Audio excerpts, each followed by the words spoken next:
No mangá de One Punch Man, apesar de ter vários inimigos poderosos, existe um que surgiu por um breve momento no início da obra, mas que até hoje é lembrado pelos fãs como um dos inimigos mais poderosos que já existiu. Esse inimigo era Lord Boros, o dominador do universo. O vilão ficou reconhecido por ter sobrevivido a uma longa luta contra o Saitama, resistindo a vários golpes diretos do herói. Graças a seus poderes incríveis, vários fãs teorizam como seria se, por acaso, ele tivesse enfrentado outros heróis, e não Saitama. E é para isso que estamos aqui hoje. Vamos imaginar uma situação onde somente os heróis classe S enfrentariam o Boros, sem a presença do Saitama. Vamos descobrir se, mesmo sem a ajuda do Careca, a equipe conseguiria derrotar esse monstro, que além do Garou, foi um dos poucos na obra a chegar tão perto do nível de ameaça a Deus. No passado, esse tema do Boros contra os classe S já chegou a ser abordado por outros canais, mas hoje temos muito mais informações sobre os heróis, e até informações preciosas de alguns heróis que ainda nem apareceram no anime. Com isso, conseguimos explorar muito mais como seria essa luta e que tipo de situações aconteceriam. Boa parte do que vocês verão aqui também tem opiniões próprias de nós do Ultra Nerd sobre como os heróis se sairiam nessa luta. Sendo assim, vamos ver o que aconteceria se todos os heróis da classe S enfrentassem o dominador do universo Boros. Mas antes, sabe qual golpe que consegue derrotar o Boros facilmente? Um tapa no like. E se combar com um soco no botão de inscrição, forma um golpe ainda mais forte do que o soco sério do Saitama. E antes da gente continuar, só fica aqui o alerta que esse vídeo vai conter alguns spoilers do mangá de One Punch Man, beleza? Dito isso, bora começar!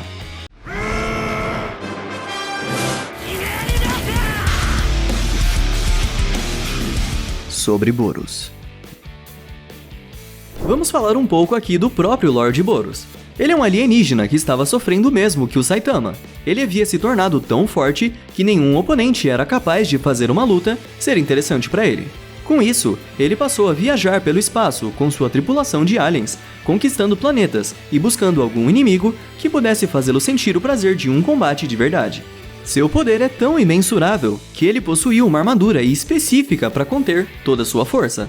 Mas tal armadura foi destruída com um único soco do Saitama, e o vilão pôde então liberar todos os seus poderes. Fisicamente, ele possui uma força, velocidade e reflexos que, inicialmente, conseguiam se comparar até mesmo ao modo de luta do Saitama. Em questão de poder bruto, a sua força foi capaz de lançar o Careca diretamente para a lua com um único golpe. E a sua velocidade era tanta que em sua luta contra o Saitama, os dois percorriam em segundos vários pontos da sua nave, que possuía vários quilômetros de extensão.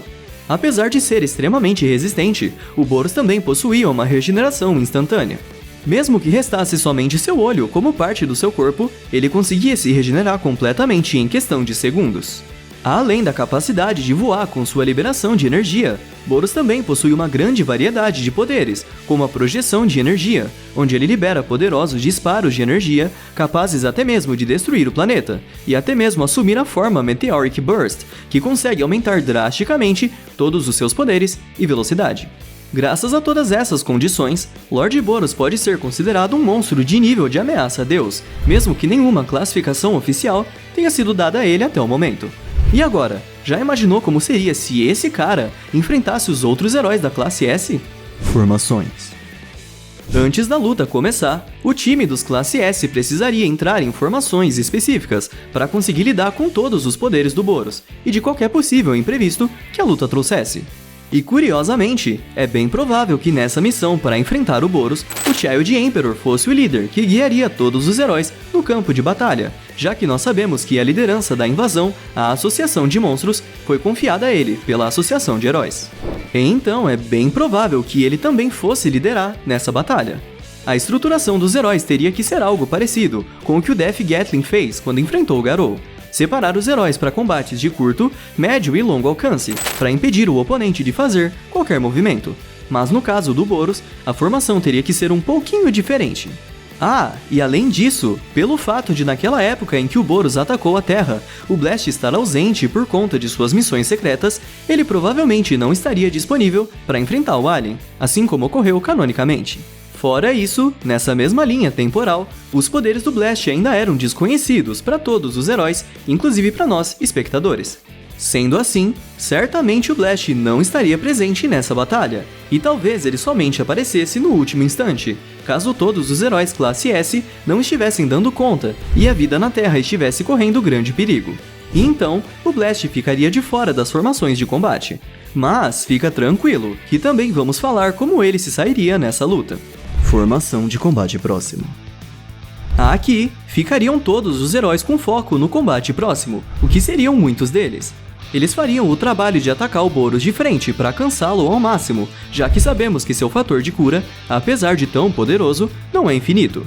Nesse grupo, provavelmente ficariam os heróis Silver Fang, Atomic Samurai, Super Alloy Darkshine, Metal Bat, Watchdog Man, Flashy Flash, Zombie Man, Tank Top Master e Puri Puri Prisoner. Com uma lista tão grande de heróis assim, Boros certamente ia ter que se esforçar bem mais do que o esperado.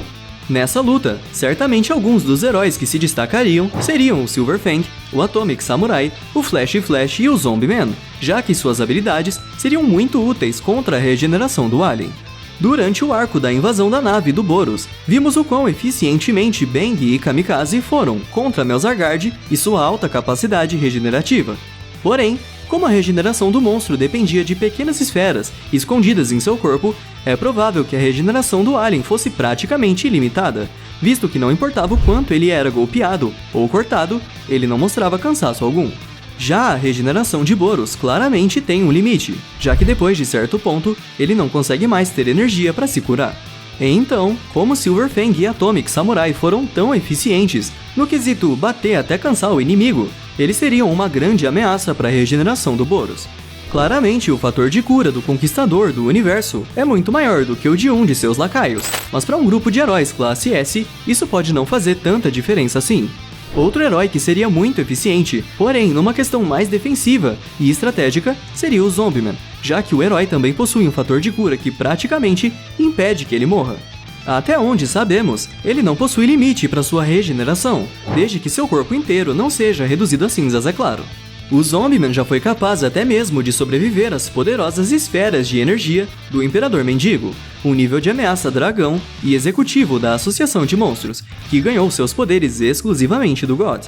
Então, o herói seria uma peça importante no quesito resistir a vários golpes do Boros.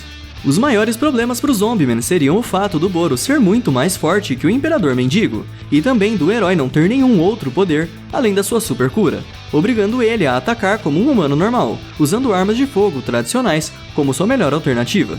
Contudo, é bem provável que o Zombie-Man combinaria o seu fator de cura com o suporte de outro herói, como por exemplo, algum aparato tecnológico criado pelo Child Emperor ou pelo Metal Knight.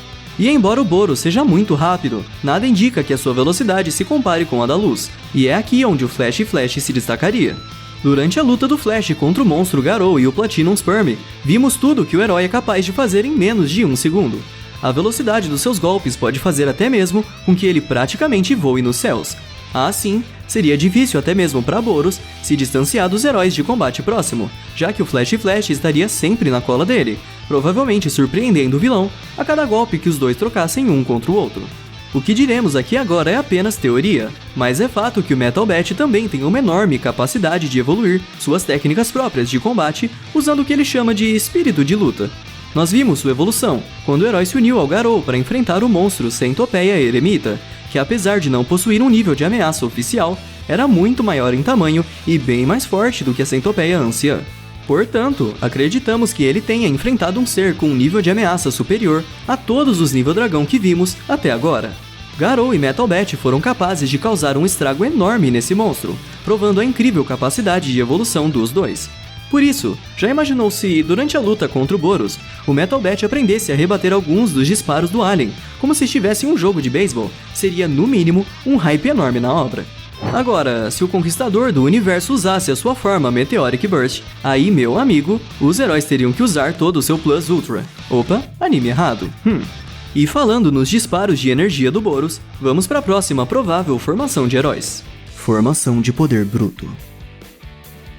Nesse grupo ficariam todos os heróis que possuem grande poder de fogo, e entrariam em cena sempre que o Boros fizesse uso dos seus ataques de energia, no intuito de tentar cancelar os disparos do Alien com seus próprios disparos, ou até mesmo causar um dano considerável no vilão. Nesse time teríamos Tatsumaki, Genos, Drive Knight, Metal Knight e King. Pelo fato de que o King é considerado o homem mais forte do mundo, mesmo que ninguém saiba que ele é só um humano normal e sem poderes, ele seria forçado a entrar nesse grupo, e ainda assim não faria nada de útil.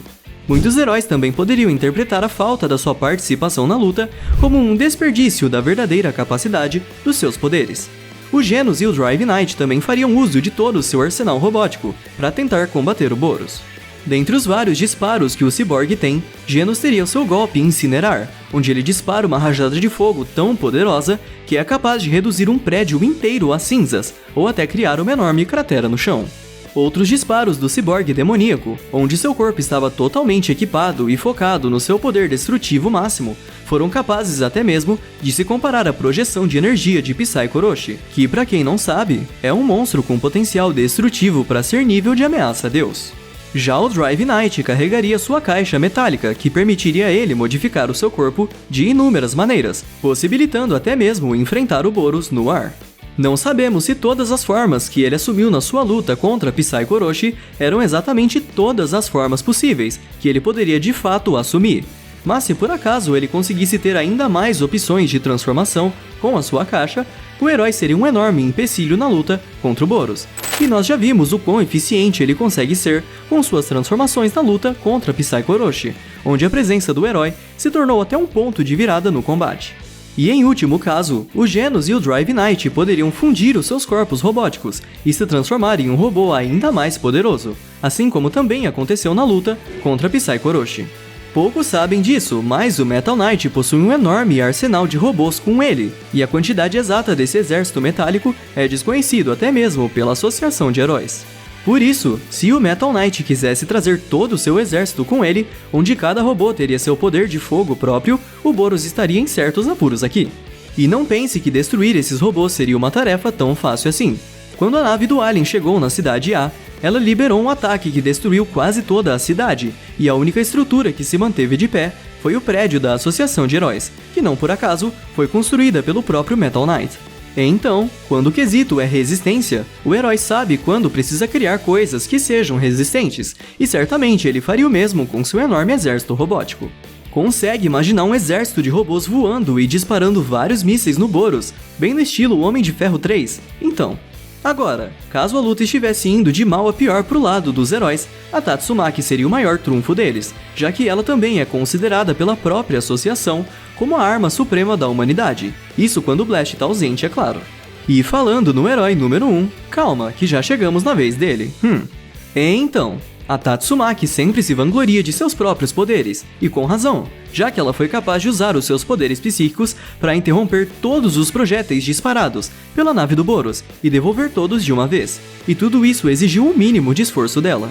Mas o auge do poder da heroína foi visto na sua luta contra Psycho Orochi, onde ela foi capaz de contorcer a cidade Zen inteira só para também contorcer o monstro gigante, transformando ele num gigantesco prensado de carne. Uma tática muito eficaz que a Tatsumaki poderia fazer é a seguinte: todos os heróis da formação de combate próximo fazem o máximo para reduzir o corpo de Boros a um único membro, como na vez em que o Saitama deixou somente o olho do Alien. Assim que o Boros estivesse nesse estado reduzido, a Tatsumaki poderia contorcer o monstro até que ele ficasse completamente incapaz de se regenerar. Outra tática que ela poderia fazer é revestir todos os membros do combate próximo com seus escudos psíquicos, dando a ele ainda mais resistência aos golpes do alienígena. Porém, trabalho em equipe nunca foi o forte da heroína. Mesmo na sua luta contra Psycho Orochi, onde ela atuou minimamente em conjunto com os outros heróis, ela ainda tinha dificuldade de abandonar o seu orgulho e lutar de forma coordenada com os outros. Por isso, é difícil dizer se essa tática realmente daria certo. E agora, para finalizar, vamos falar da última possível formação: formação de suporte. Nesse grupo, ficariam os heróis, cujo objetivo seria ajudar os civis ao redor da luta, ou até mesmo ajudar os outros heróis no combate contra o Boros. E aqui, teríamos Child Emperor, Pig God e Metal Knight. Graças ao seu enorme exército de robôs, o Metal Knight poderia até fornecer alguns que fossem especializados em dar suporte, como escoltar os civis, retirar entulhos, fornecer socorro e por aí vai. O Pig God poderia muito bem devorar alguns lacaios que a nave do Boros enviasse para a superfície, e isso já foi feito canonicamente várias vezes pelo herói, ao devorar inúmeros monstros, então isso não seria nenhum problema para ele. E graças à grande quantidade de gordura do corpo do herói, que dá a ele enorme resistência física e até mesmo imunidade a venenos, ele poderia simplesmente engolir grupos de pessoas inteiros para protegê-las de ataques inimigos e transportá-las com segurança, assim como ele já fez durante a Batalha dos Heróis na invasão à Associação de Monstros. Como dito antes, é bem provável que o Child Emperor fosse o líder de toda essa operação, e assim como também foi feito na missão contra a Associação de Monstros, o garoto daria pequenos comunicadores para todos os heróis e daria comandos para todos eles à distância. Isso poderia ajudar muito na hora de coordenar o ataque dos heróis, e Child Emperor poderia muito bem observar tudo de uma distância segura, enquanto usa algum aparelho como um binóculo, por exemplo. E mesmo que o garoto, em alguns momentos, se distraia dando ordens e observando a luta dos seus amigos, ele ainda assim não estaria em apuros. A bolsa que o jovem carrega possui vários braços robóticos, que se ativam assim que percebem uma ameaça, podendo eliminar monstros em questão de segundos, e sem nem que o Child Emperor perceba o que aconteceu. Foi exatamente isso que ocorreu quando ele estava no esconderijo dos monstros no subterrâneo. Além do mais, graças às suas várias invenções, Child Emperor também poderia fornecer suporte aos civis, tratando as suas feridas ou protegendo eles de possíveis lacaios do Boros. E se o plano de batalha desse errado? É provável que todos os Classe S fossem capazes de derrotar o Boros com esse tipo de coordenação, mas sem a presença do Blast? É provável que sim, com a união de todos eles, mas e se tudo saísse do controle? Bom, é justamente aqui que entraria o Blast. Vamos supor que mesmo dando tudo de si na luta, os heróis Classe S estivessem tomando uma verdadeira surra do Boros. Vários heróis severamente feridos e muitos deles até mesmo mortos pelo Alien. O que a Associação de Heróis faria? Certamente, eles dariam um jeito de notificar o Blast sobre o ocorrido, já que a melhor chance deles, sem o herói número 1, teria ido por água abaixo. Vendo que não tinha outra alternativa e que a raça humana estaria em colapso, o Blast enfim apareceria no campo de batalha, surgindo de um de seus portais interdimensionais. O que já deixaria o Boros animado, ao ver um oponente que ele certamente sentiria que era digno de uma boa luta somente pela aura do herói. E então, com a chegada do Blast e ainda tendo o apoio dos poucos heróis Classe S que teriam condições de lutar, o segundo round daria início. Para começar, os temíveis ataques de energia do Boros não teriam efeito algum sobre o Blast, já que ele usaria os seus portais para redirecioná-los para outros locais fora da Terra, assim como ele fez com os diversos ataques do Garou Medo Cósmico. Diante disso, o Boros já ficaria sem alternativas, fazendo o vilão partir para o combate corpo a corpo. Só que mesmo assim, não seria nada fácil para o Boros. O Blast já mostrou que é extremamente resistente, tendo suportado a radiação cósmica emitida pelo Garou como se não fosse nada, enquanto todos os outros heróis Classe S estavam sendo severamente afetados. Além disso, ele ainda é capaz de disparar o seu canhão dimensional para teleportar o seu inimigo à força para algum lugar, e usar os seus portais à vontade para literalmente fazer o oponente de saco de pancada, ao surgir de diferentes locais em seus pontos cegos para acertá-lo. Só que os golpes do Blast não são simples socos, são socos revestidos com o seu poder gravitacional, ataques esses que foram capazes de lançar voando pelo ar o Garou Medo Cósmico. Fora isso, no quesito velocidade, o Blast se mostrou ser ainda mais rápido que o próprio Flash, no encontro em que os dois tiveram, e então, ele certamente superaria o Boros em seus movimentos. E como uma última carta na manga, o Blast poderia simplesmente selar o Boros à força em uma outra dimensão, através dos seus portais, e optar por lidar com ele mais tarde. Por fim, vale mencionar que o Blast certamente conhece bem a raça do Boros, tendo conhecimento sobre a sua fisionomia e provavelmente também sobre as suas fraquezas, já que em sua equipe existe um membro que é da mesma raça que o Boros. E então, ele certamente usaria esse conhecimento ao seu favor. Bom galera, é nítido que essa seria uma das lutas mais duras de toda a associação, e muitos desses heróis sairiam com ferimentos permanentes, tanto físicos quanto mentais, já que enfrentar um provável nível de ameaça a Deus com certeza mexeria com a cabeça de todos eles. Mas, mesmo que todas as formações encontrem problemas na luta, não há dúvidas de que os heróis conseguiriam achar uma maneira de contornar a situação e superar os obstáculos que o próprio Boros colocasse em seus caminhos. Afinal, todos eles chegaram na Classe S graças aos seus esforços, e essa luta seria uma oportunidade não só de comprovar a real capacidade dos seus poderes, como também de se aprimorarem ainda mais como heróis. Sem o Blast, ainda assim eles teriam grandes chances de vitória, mas com o herói número 1 no time, a vitória é 100% garantida. Boros pode até ter sido um vilão que impactou muito a obra de One Punch Man, por sua força e poderes, mas ainda assim, ele não é o vilão mais sinistro a surgir no mangá, graças aos capítulos mais recentes. Com o surgimento do ser misterioso de nome God, ele pode muito bem ser um verdadeiro nível de ameaça, que até supera o nível Deus, já que apenas com uma parcela dos seus poderes, God transformou Garou em um legítimo monstro de nível Deus. Inclusive, se você quiser um vídeo onde teorizamos se todos os heróis classe S juntos seriam capazes de derrotar o Garou modo medo cósmico, deixa aí nos comentários que se tiver bastante pedido, nós fazemos um vídeo focando nesse assunto, beleza? E, enfim galera, o que acharam dessa teoria? Esse foi mais um dos vídeos da série E Se aqui do canal, onde imaginamos como seria o desenrolar de uma situação se alguma coisa mudasse na história canônica. Você acha que, mesmo com essas formações, os heróis classe S ainda não conseguiriam derrotar o Boros? Tem algum outro herói que não seja da classe S que você acha que derrotaria o Lord Boros? Comenta aqui embaixo, mas só não vale mencionar o Saitama, hein? Então é isso, Ultra Nerds. Muito obrigado pela audiência e nos vemos no próximo vídeo. Valeu!